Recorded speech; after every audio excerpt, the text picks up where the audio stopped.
हमारी बोर्ड परीक्षा में जो प्रश्न आते हैं उनमें जैव अणु चैप्टर से यानी बायोमॉलिक्यूल्स चैप्टर से प्रोटीन ये एक ऐसा इम्पॉर्टेंट टॉपिक है। तो एक छोटा सा प्रश्न हम यहाँ पर प्रोटीन के बारे में शुरू करते हैं, जो हमारी बोर्ड परीक्षा में कई बार आया भी है, रिपीट होता रहता है। 2013 में, 2019 में इस तरह से आता रहता है। तो मोस्ट ऑफली ये इस साल के लिए भी काफ़ी इंपॉर्टेंट होगा। तो प्रोटीन क्या है, ये प्रश्न हमारे बोर्ड परीक्षा में आया हुआ है। प्रोटीन क्या है, मनुष्य के शरीर में प्रोटीन का क्या कार्य है। ठीक है, तो प्रोटीन के बारे में हम ये जान लेते हैं कि प्रोटीन जो होता है वह नाइट्रोजन युक्त जटिल कार्बनिक यौगिक है। नाइट्रोजन युक्त जटिल कार्बनिक यौगिक है।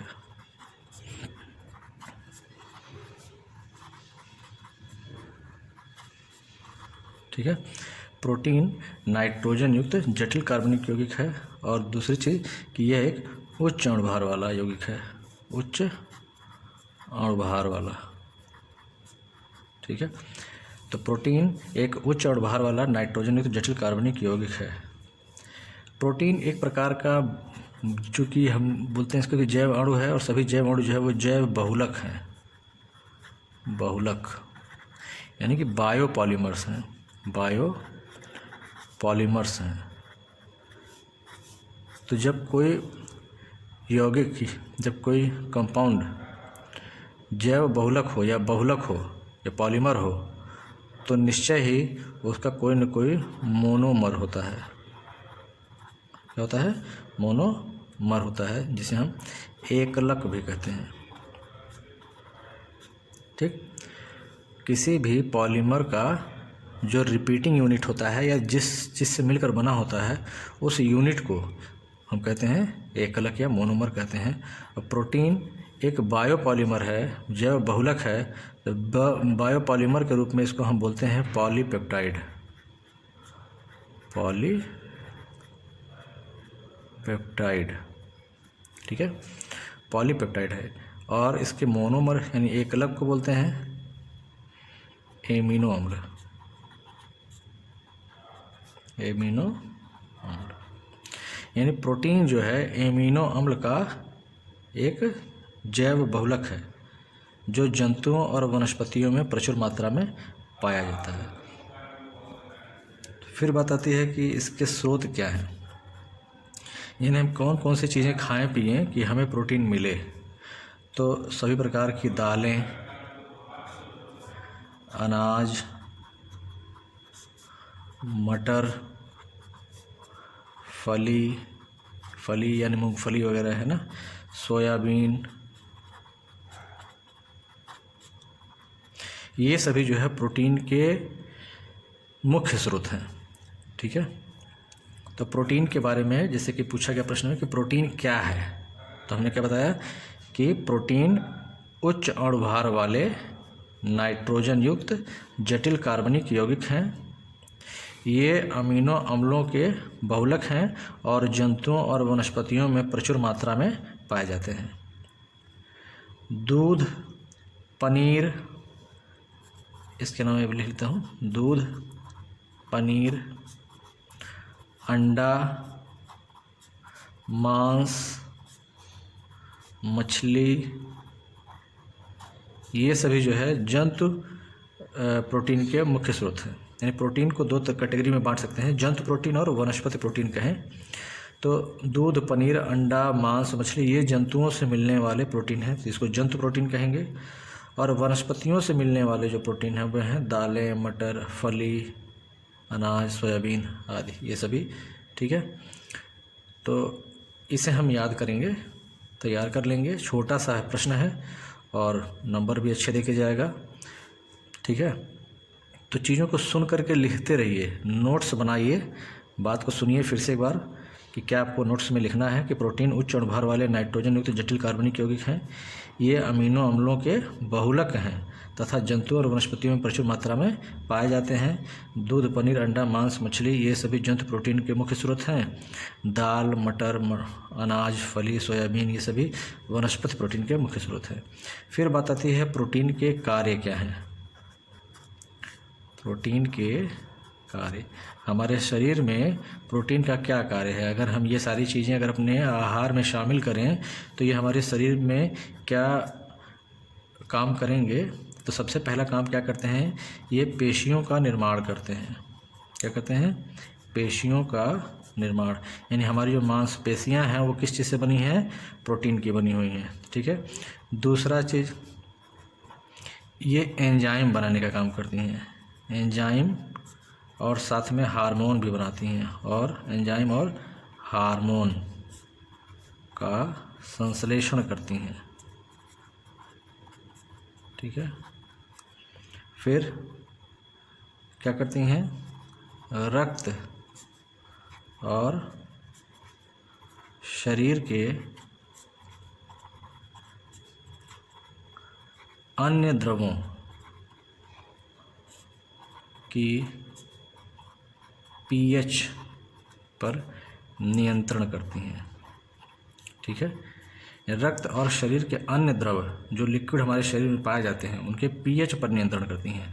पीएच पर नियंत्रण से मतलब समझ लीजिए कि उन द्रवों की अम्लता और क्षारकता का नियंत्रण करती हैं। ठीक है। और क्या काम है भाई?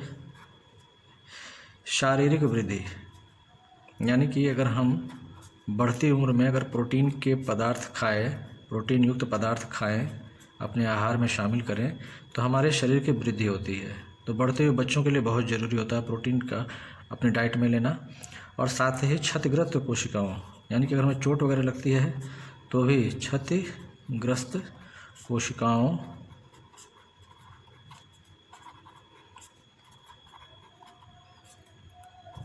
की मरम्मत कर सकते हैं, से भी जुड़ा हुआ है।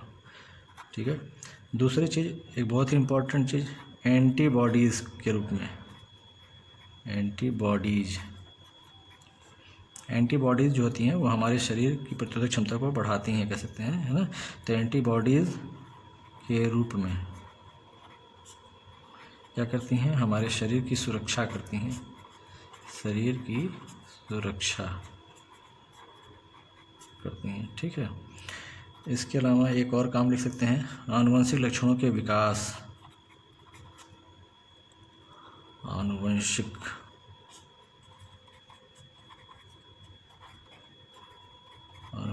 लक्षणों के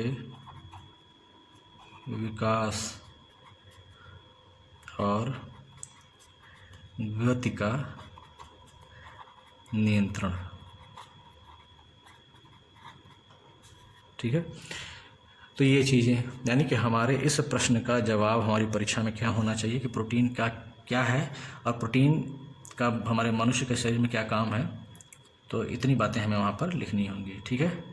तो प्रोटीन के बारे में बता दिया आपने, सुन करके नोट्स बना लिया होगा, और प्रोटीन के क्या कार्य हैं वो आपने लिख लिया होगा। ठीक है।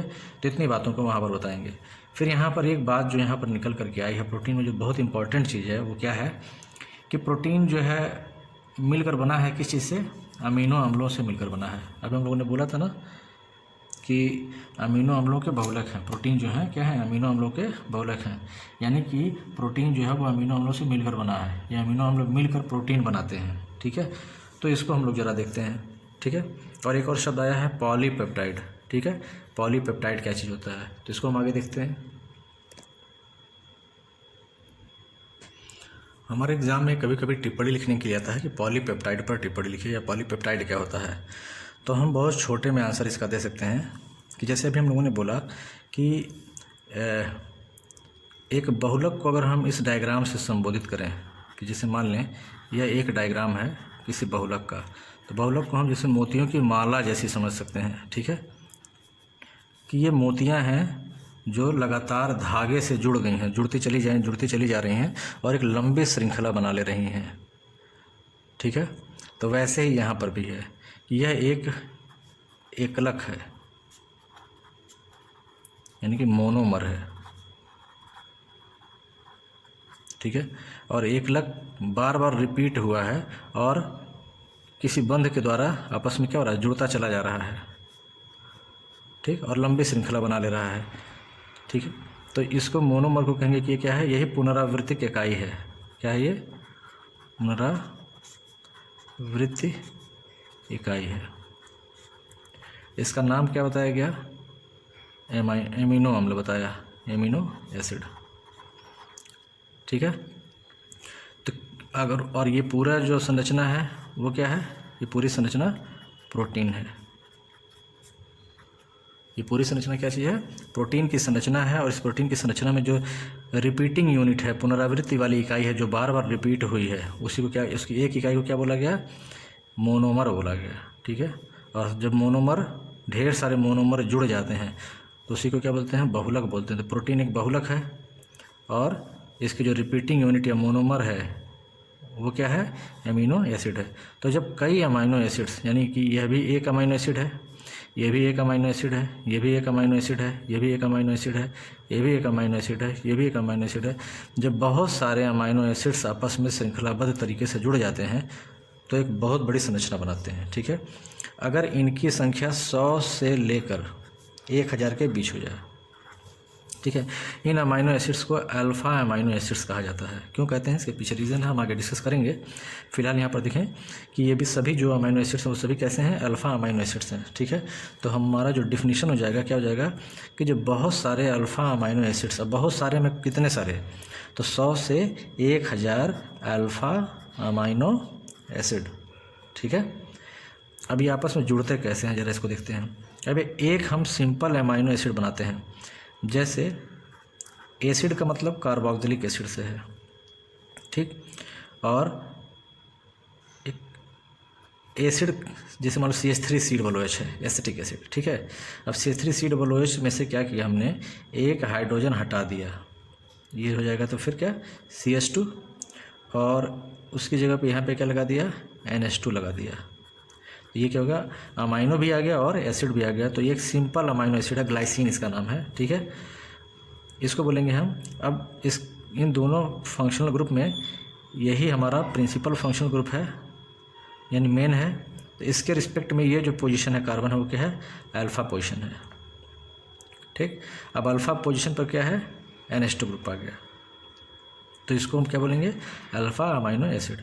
या अगर मान लीजिए एक और कार्बन बीच में आ जाता तो NH2 ग्रुप जो है बीटा कार्बन से जुड़ा होता तो बीटा अमाइनो एसिड कहते हैं। इसी प्रकार से एक और कार्बन आता तो हम कहते हैं गामा अमाइनो एसिड।